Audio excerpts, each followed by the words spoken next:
Assalamualaikum dan salam sejahtera. Anda sedang menonton Sekilas Fakta 17 Disember 2020 bersama saya Syazwana Ami.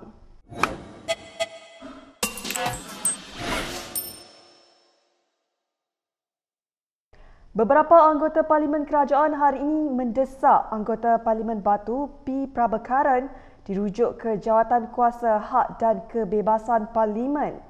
Ini selepas beliau yang berada di bawah pengawasan dan pemerhatian di rumah hadir ke Dewan Rakyat untuk mengambil bahagian dalam perbahasan. Saya telah difahamkan bahawa hari Khamis lepas, YB Batu telah disahkan. Terlepas dia buat pemeriksaan, telah disahkan COVID-19. Tetapi dia masuk dalam Dewan untuk bahas berkenaan dengan Kementerian Komunikasi. Jadi saya nak tahu the guidance of Tuan Dipertua. Thank you, sir. Yang di-Pertua Dewan Rakyat Azhar Azizan Harun menjelaskan tindakan menghukum atau mengkompaun mana-mana individu yang melanggar perintah KKM atau MKN bukan di bawah kuasa beliau. Bagaimanapun ahli Parlimen Arau Syahidan Kasim berpendapat tindakan Prabhakaran itu boleh membahayakan ahli-ahli Parlimen yang lain. Dia membahayakan kita. Jadi pelanggaran ini adalah pelanggaran syarak yang luar biasa. Maka saya minta speaker sendiri merujuk dia kepada Jawatankuasa Hak dan Kebebasan. Hukuman daripada Kementerian Kesihatan lain, tetapi di pihak Parlimen sendiri mesti dibawa kepada Jawatankuasa Hak dan Kebebasan. Azhar kemudian memberitahu Dewan dia perlu meneliti perkara itu terlebih dahulu. Kegagalan pembangkang menolak belanjawan 2021 sekaligus menjatuhkan Perikatan Nasional mengajar Pakatan Harapan agar berhenti mengejar ahli Parlimen oportunis. Perkara itu dinyatakan oleh Setiausaha Agung DAP Lim Guang Eng dan Presiden Amanah Muhammad Sabu. Dalam satu kenyataan bersama, Lim dan Muhammad berkata, kelompok terbabit hanya memperalatkan PH untuk kepentingan peribadi bagi memperoleh tawaran yang lebih lumayan daripada kerajaan. Muhammad dan Lim juga berkata masa dan sumber yang ada harus digunakan untuk mencari persamaan dalam kalangan rakan dan sekutu PH. Dengan kata lain, PH harus memperluas lingkungan untuk menumpukan perhatian kepada 16 ahli parlimen lain yang menolak belanjawan 2021 baru-baru ini untuk membentuk PH+. Selasa lalu, belanjawan 2021 diluluskan dengan majoriti tipis sebanyak 3 undi apabila 111 ahli parlimen menyokong manakala 108 lagi menolak belanjawan itu. Ketika belanjawan 2021 diundi di peringkat dasar pada 26 November lalu, hanya 13 ahli parlimen termasuk Dr. Mahathir Mohamad yang bangun mendesak undian belah bahagian. Selepas 10 hari berbahas dan mengundi, kesemua peruntukan 27 kementerian lulus biarpun terdapat beberapa kementerian berdepan undi belah bahagian. Sebelum ini, Presiden PKR merangkap pengerusi PH Anwar Ibrahim mengumumkan mendapat sokongan yang kukuh dan meyakinkan untuk membentuk kerajaan baru. Selain itu, kata Lim dan Muhammad, Selasa lalu adalah hari mengecewakan bagi pemimpin dan penyokong PH yang berharap belanjawan 2021 dapat dikalahkan pada bacaan ketiga di Parlimen.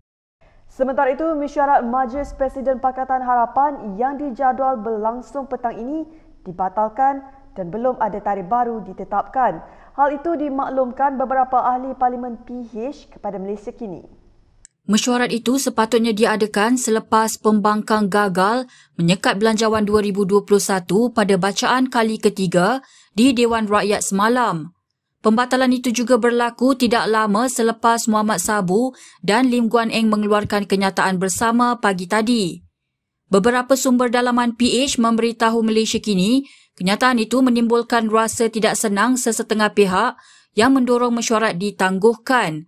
Bagaimanapun seorang ahli Parlimen PKR memberitahu mereka tiada masalah untuk Anwar Ibrahim mengundurkan dirinya sebagai ketua pembangkang jika parti lain merasakan ahli Parlimen Port Dickson itu gagal sejak beberapa bulan lalu.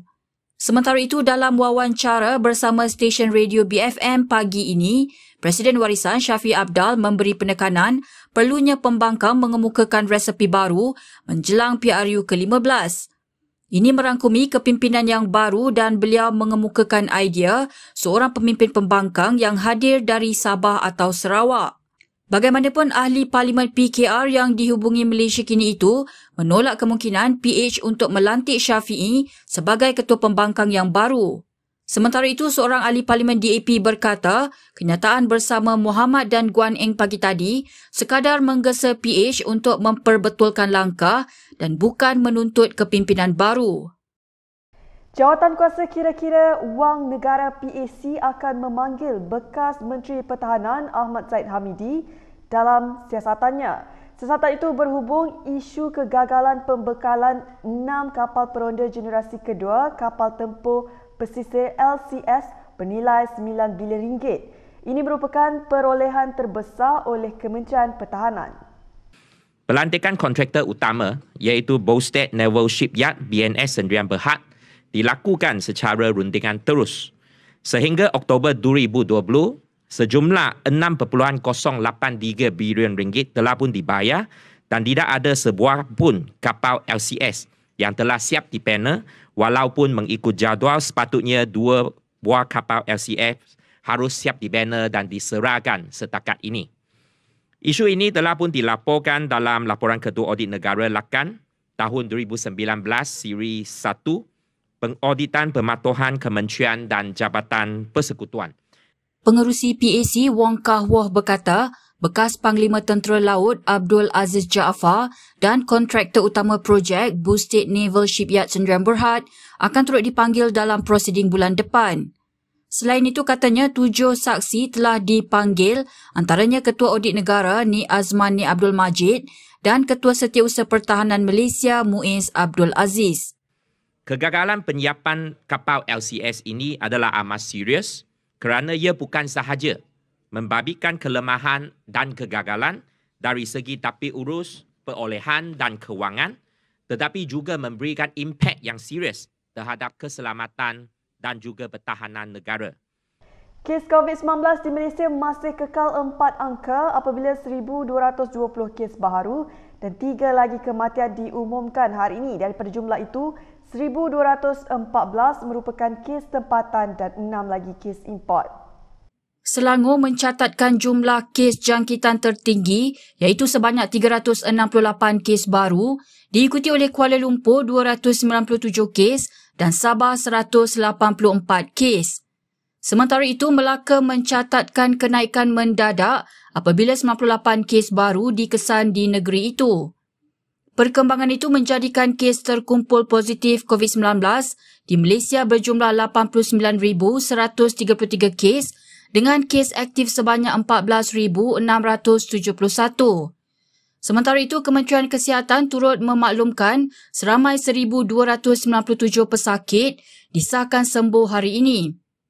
Ini menjadikan jumlah keseluruhan kes sembuh adalah sebanyak 70,030 kes atau 83.1% daripada keseluruhan kes. 3 lagi kematian baru diumumkan hari ini, 1 dikesan di Johor dan 2 dikesan di Sabah. Ini menjadikan kes kematian mencecah 432 kes. Baiklah, sekian sahaja daripada saya, Syazwana Amir, untuk sekilas fakta. Untuk lebih banyak berita, anda boleh melayari kinitv.com. Anda juga boleh mengikuti kami di Instagram, Twitter, YouTube dan Facebook. Salam hormat dan jumpa lagi.